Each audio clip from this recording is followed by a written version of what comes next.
किरण नाज साहिबा, एक कमेंट मैं आपसे भी ले लूं। जब हम कन्विंसिंग की बात कर रहे हैं तो आईएमएफ जो प्लान है या आईएमएफ का जो प्रोग्राम है उसमें सिर्फ हमारा मुल्क तो नहीं है, एशिया के कुछ दीगर ममालिक भी हैं, और जब वो भी इस प्लान में है या इस प्रोग्राम में है तब भी वो ग्रोथ की तरफ तो जा रहे हैं। हम जो ग्रोथ की तरफ नहीं जा रहे, उसकी वजूहात फिर क्या है? हमारे जो गवर्नेंस है वो भी एक बहुत बड़ा इशू है फिर। अच्छा, अभी तक जितनी पैनलिस्ट बात कर रहे थे ना, बड़े इंपॉर्टेंट पॉइंट्स, और उसमें एक बात अभी अबसार साहब ने फाइनेंस मिनिस्ट्री के हवाले से की कि अगर आप निगोशिएट ही बेहतर तरीके से नहीं कर पा रहे तो अभी भी जो कुछ आटे में नमक के बराबर जो कुछ रिलीफ मिल पाया है वो भी वजीर आजम साहब ने डायरेक्ट कन्विंस किया है आईएमएफ को, वरना फाइनेंस मिनिस्टर जो है उस पर भी कन्विंस नहीं कर पा रहे थे कि जिन स्लैब्स के ऊपर अगर कहीं टैक्स की छूट दी गई है या कहीं कहीं पर हमें कोई आसानी नजर आती है तो वहां पर भी फाइनेंस मिनिस्ट्री उस तरह से एक्टिव दिखाई नहीं देती। जहां तक आप बात करें मसाइल, तो छोटे छोटे भी मसाइल हैं। एक मसला जो पिछले हम 3, 4, 5 दिन से देख रहे थे, एक टैक्स का एक मसला हमारे सामने आया, क्योंकि ये एक बड़ी चीज़ है जो हमें नजर आता है कि जो सेक्टर है, जो ताजर बिरादरी है, उसको टैक्स नेट में लाने में हमेशा हुकूमत नाकाम दिखाई देती है।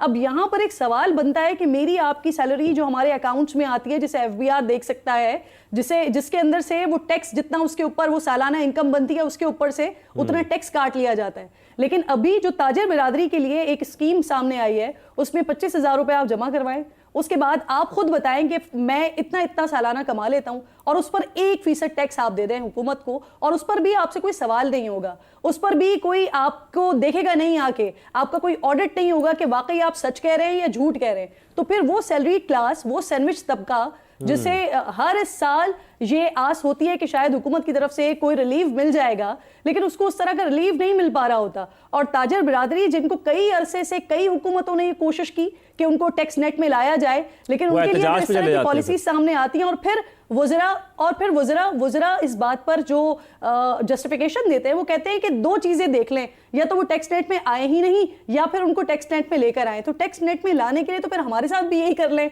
हमें भी इसी तरह का रिलीफ दे दें। जहां तक एग्रीकल्चर के हवाले से बात हुई है तो अभी बिल्कुल बात हो रही थी, मैं सिर्फ एक कमेंट इसमें ऐड करना चाहूंगी।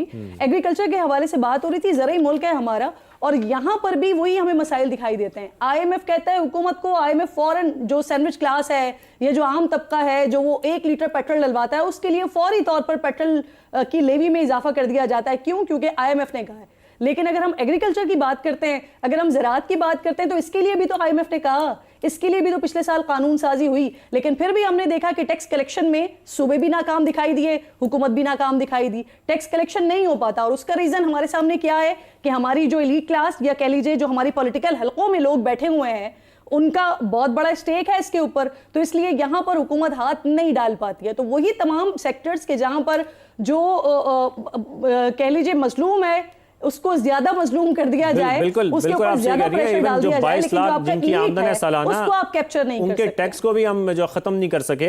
बिल्कुल सही फरमा रही है। एग्रीकल्चर का जिक्र हो रहा है, मैं शकील रामे साहब आपकी तरफ आऊंगा, फिर हम रियल एस्टेट पे बात भी करेंगे एहसन मलिक साहब से भी। शकील रामे साहब का मैं एक कमेंट ले लूं कि एग्रीकल्चर की जो बात हो रही है इतना इग्नोर्ड कि हमें कहीं इस बजट में एग्रीकल्चर सेक्टर नजर नहीं आया जो कि हमारी जीडीपी का 20% से ज्यादा है। देखें, ये हमारे जीडीपी का 23.44% से जवाब लेने की बजाय सिर्फ अगर मैं आपको ये दिखा दूं, ये एग्रीकल्चर का मेरे सामने ये स्लैब्स हैं 2022 से 2026 तक। यहां पर जो मुझे 4.24 दिखाई दे रहा है, ये 22-23 में जब गवर्नमेंट आई उन्होंने 2.24, और जिस वक्त फ्लड था, क्योंकि हुकूमत ये कहती है कि फ्लड की वजह से भी फिर एग्रीकल्चर बहुत ज्यादा मुतासर हुआ, उसमें हम देखते हैं कि 6.4 पे चली गई, और फिर उसके बाद 24-25 1.53 और 25-26 ये 2.89। तो ये हाल है हमारे एग्रीकल्चर का।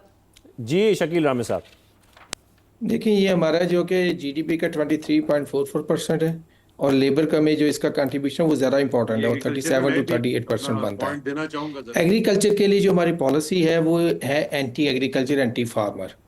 हम देख लेते हैं कि जो पिछले सालों में एग्रीकल्चर में एक पहले भी मिसाल दिया है, जैसे एग्रीकल्चर की जो कि कास्ट ऑफ प्रोडक्शन है वो बढ़ गई है, और उनकी जो प्राइसेस है उनको मैनेज कर रही है गवर्नमेंट। बंदे की पिछले साल जो कि गंदम पे पैदा हुई, तो फार्मर से बात करें वो कहते थे 4,000 से ज़्यादा हमारी कास्ट ऑफ प्रोडक्शन है पर मंथ, और गवर्नमेंट उनको कह रही थी 2,200 पे या 2,800 पे बेचो। अब मुझे आप कोई एक जस्टिफिकेशन दे दे कोई बंदा जिसकी कास्ट ज़्यादा है उसको कम पे बेचें, और इसी को उन्होंने कंट्रोल करते हुए कहा जी हमने इन्फ्लेशन कंट्रोल कर लिया, हमने फूड इन्फ्लेशन कंट्रोल किया है, मगर किस कास्ट पे की है इस पे किसी ने बात नहीं की। शकील अहमद साहब, एक दूसरी इस बात बजट ये में है जो जिक्र है मैं वो जरा ऐड कर दूं, वो सिर्फ ये है कि 7,50,000 छोटे किसानों को 300 अरब रुपए के कर्जा जात फराम किए जा रहे हैं। इसके अलावा मैंने इस बजट में कोई बात नहीं देखी है किसानों के हवाले से। देखें, जो इस पे भी मैं आपको बात करता हूँ, जो मैं बात उसी करना चाह रहा था कि जो एग्रीकल्चर है हमारे, अभी भी जो हमारी प्रोडक्टिविटी है, यानी पर एकड़ जो प्रोडक्शन होती है वो दुनिया में बहुत कम है। हमारे पास जो कि गंदम में देख लें, हमारे पास राइस को देख लें, राइस में भी इस साल को थोड़ी सी इंप्रूवमेंट शो की है। आप कपास को देख लें, आप जिसको भी देख लें, वजह क्या है? एक तो हमारे पास क्वालिटी सीड नहीं मिलता, क्वालिटी इनपुट नहीं है। अगर इनपुट्स होती भी है, मतलब जब खाद बेचने की बारी आती है तो गवर्नमेंट कहती है प्राइवेट सेक्टर बिजनेस हम इंटरफेयर नहीं कर सकते। वो होर्डिंग भी करते हैं कि वो उसकी कीमतें बढ़ाते भी हैं और उनकी अवेलेबिलिटी करते हैं, उस वक्त गवर्नमेंट खामोश हो जाती है। जब प्राइसिंग करने की बात आती है कमोडिटी की, मतलब गंदम की या राइस की, तो गवर्नमेंट कहती है नहीं नहीं आप इस पे बेचोगे नहीं तो हमारा पुलिस वाला आपके घर पहुंच जाएगा। अब देखिए फार्मर ऐसी पॉलिसी में कैसे ग्रो करेगा? आप उसका, आपकी जमीन तो प्रोडक्टिव है, सारा बिल्कुल वो ग्रो नहीं कर पाएगा, नहीं कर पाएगा। अफसार आलम साहब, एक यही हमारा सबसे बड़ा चैलेंज बन गया है बिजनेस को लेके। किसी इंडस्ट्री से बात होती है, कहीं बात होती है, हमारी हुकूमत अभी तक बिजली का रेट नहीं कम कर पाई है, और वो चाहे एग्रीकल्चर की बात हो, एग्रीकल्चर में भी बिजली इस्तेमाल होती है, कहीं पर भी किसी सेक्टर की भी हम बात करेंगे वहां पर सबसे पहले बात ये होती है कि जो बिजली के टैरिफ हैं वो कम किए जाएं, जो कॉस्ट ऑफ डूइंग बिजनेस है, यानी कि फिर वही बात होती है कि एनर्जी टैरिफ कम किए जाएं। एनर्जी टैरिफ कम करने के लिए हुकूमत कोई इकदाम क्यों नहीं उठा पा रही? या अब तो हम ये भी कह रहे हैं कि जो कॉर्पोरेटिव एक अरेंजमेंट हुआ है प्रोविंसेस के साथ, उसके बाद कोई फिस्कल स्पेस भी पैदा हो जाएगी हमारी विफाक के पास, तो क्या उसके बाद हम कोई ऐसा कंपैटिटिव रीजनली अगर हम देखें तो कंपैटिटिव हो सकती है हमारी इंडस्ट्रीज कि एटलीस्ट उनको सस्ती बिजली मिल सके? आपने एक बड़ी एक ऐसी बात कर दी है जो हुकूमत को समझे आपने नया आइडिया दे दिया है कि फिस्कल स्पेस आपके पास आ रही है, पैसे सूबों से आ गए हैं, साथ आप बिजली के रेट्स की बात कर रहे हैं, तो हुकूमत अब सोचेगी हम तो कई दिनों से आइडियाज दे रहे हैं कैपेसिटी बिल्डिंग वालों को दे दें, आईपीपीस को कैपेसिटी बिल्डिंग के पैसे दे दें। नहीं, वो हमें और आपको नहीं मिलेंगे, वो आईपीपीस के ओनर्स को मिल जाएंगे कि जी देखिए हम तो बिजली का बहरान हल करें। मसला ये है कि अभी कुछ देर पहले मुझे उनका नाम नहीं पता है, जो अभी साहब फरमा रहे थे, शुगर केन और कॉटन की बात कर रहे थे, खालिद साहब। अब अगर आप, एक बहुत पुरानी फिल्म है 10 कमांडमेंट्स ऑफ मोसेस, वो बड़ी पुरानी मूवी है, उसमें हज़रत मूसा अलैहिस्सलाम का दौर दिखाया गया है जो तकरीबन आज से समझ 5000 साल पुराना है। उसमें फ़िरौन के सामने उसके दरबार में लोग आ रहे हैं और उसमें एक शख्स ऐसे कपड़े का थान खोल के ऐसे फेंकता है, जैसे हमारी दुकानों पे लोग कपड़ा दिखाते हैं। तो वो ये किरण बहुत गौर से सुन रही है, इनको पता है कपड़ा लेने जाते हैं तो ऐसे फेंकते हैं। तो ऐसे फेंका ना, तो साथ उसने कहा this fabric is from the land of 5 reverse. ये उस फिल्म का डायलॉग है जो आज से मेरा ख्याल 20 साल पुरानी फिल्म बनी है और बनी है 5000 साल पर। तो आप सोचिए उस वक्त 5000 साल पहले भी इस खित्ते से कॉटन कहाँ कहाँ जाती थी। तो कॉटन हमारी इतनी एक स्ट्रॉन्ग हमारी प्रोडक्ट थी, हमने उसको तबाह कर दिया। सारा जो इलाका था कॉटन के लिए मशहूर, और शुगर केन से रिप्लेस किया जो हमारा पानी चूस रहा है, और उससे हम शुगर ही पैदा नहीं कर रहे, हम लोगों को शुगर का मरीज़ बना भी रहे हैं। तो अगर चीनी लेनी है आपने तो बाहर से मंगवा लें, इतनी क्या। और चंद एक जो पाकिस्तान के अजला हैं जहाँ पे ये फिजिबल है गन्ना उगाना, आप वहाँ तक महदूद रखें। लेकिन मसला क्या है? मसला है इलीट कैप्चर। आईपीपीज जो हैं, जो इंडिपेंडेंट पावर प्रोड्यूसर्स हैं, वो भी बड़े मजबूत और वेल नेटवर्क्ड लोग हैं, और शुगर मिलें जिनकी हैं वो भी बड़े मजबूत और वेल नेटवर्क्ड लोग हैं। अब जब आप पॉलिसी किसी मुल्क की बनाएंगे, इकोनॉमिक पॉलिसी, तो फिर इकोनॉमी का यही हाल होगा जो है इस वक्त। और अगर आपने गवर्नेंस नहीं बेहतर करनी तो फिर इकोनॉमी भी नहीं हो सकती। मैंने अभी थोड़ी देर पहले जिक्र किया था ना, हमारा जुडिशल सिस्टम जो है, जिसके फैसले आ चुके हैं माजी में, इसमें इकोनॉमिक रिलेटेड डिसीजन, उसने जितना नुकसान पहुंचाया वो अलग, हमारी पॉलिसीज़ अलग, तो फिर कौन आएगा यहाँ इन्वेस्ट करने? तो हम इन्वायरमेंट क्रिएट ही नहीं करें। ना यहाँ पे कोई लॉन्ग टर्म पॉलिसी है, ना यहाँ पे कोई लॉन्ग टर्म हुकूमत है। अभी मैं पिछले हर चंद महीनों बाद एक कॉलम नवीस हैं, वो एक फुलझड़ी छोड़ देते हैं, ठीक है, कि हुकूमत जा रही है या आ रही है। पूरा मुल्क अफवाहों की जद में। अब मुझे बताएं, मेरे पास एक घर है, एक घर है मेरे पास, अब बस रह गया, बाकी सब महंगाई की नजर हो गया या बेरोजगारी, वो वाला घर नहीं। अच्छा, वो तो एक, हाँ, मतलब जिसमें रहता हूँ मैं ना, वो जो खबरों की है वो तो एक सेविंग थी, वो भी खैर हुकूमत ने कब्जा करने की कोशिश की है। मैं ये कह रहा हूँ कि कई सालों से ये सोच रहा हूँ बेच दूँ और कहीं और दूर जाके बना लूँ, कुछ पैसे बच जाएंगे। और हर वक्त ये लगता है यार कुछ अर्सा रुक जाऊं, शायद थोड़ी कीमत बेहतर हो जाए, और हो ही नहीं रही। तो कीमत कम तो नहीं हुई? अभी ये मलिक साहब से बात हो रही थी ब्रेक में, मैंने कहा जी कीमत, मैंने कहा कम तो नहीं हुई? क्या कह रहे हैं? कम तो नहीं हुई कीमत? कम हुई है, सीरियसली कम हुई है। मलिक साहब से मैंने पूछा कि क्या प्राइसेस बढ़ेंगी? इन्होंने कहा बेहतर हो जाएंगी। और ब्रेक में मैंने इनसे पूछा, इन्होंने कहा कि 4 साल पुरानी प्राइसेस तक पहुंच सकती हैं। अब मैं आपको एक पाकिस्तान में मैंने रहना है, हमेशा यही रहना मरना। एक बंदा जो बर्लिन में बैठा है, लंदन में बैठा है, ऑस्ट्रेलिया में बैठा है, वो यहाँ इन्वेस्ट करने क्यों आएगा?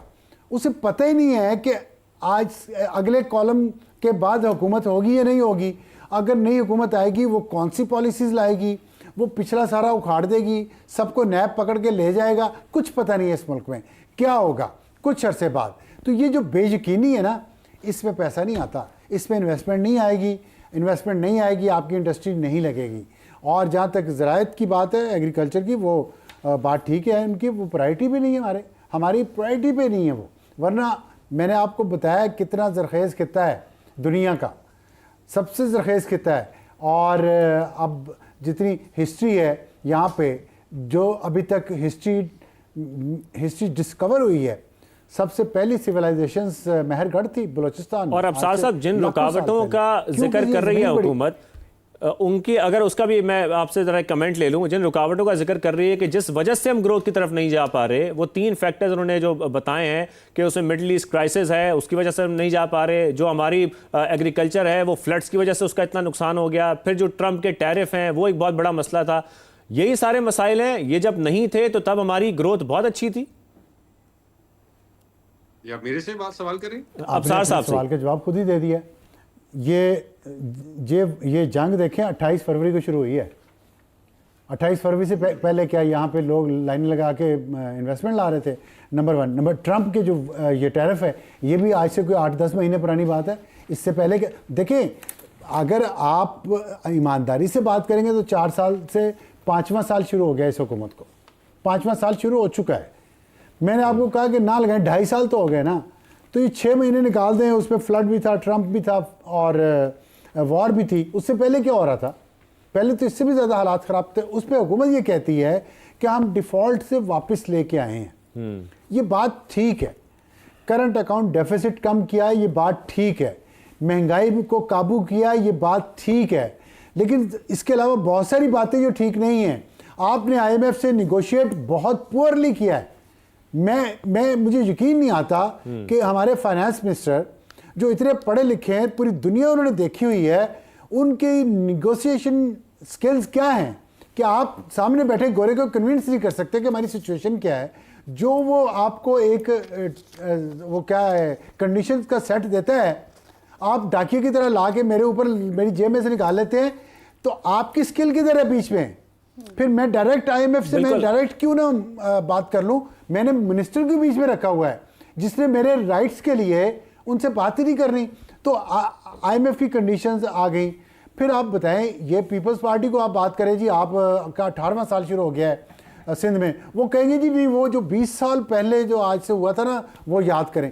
यही हुकूमत अब कर रही है। या बिल्कुल सही फरमा रहे हैं कि कन्विंसिंग जो क्वालिटी है वो भी होनी चाहिए।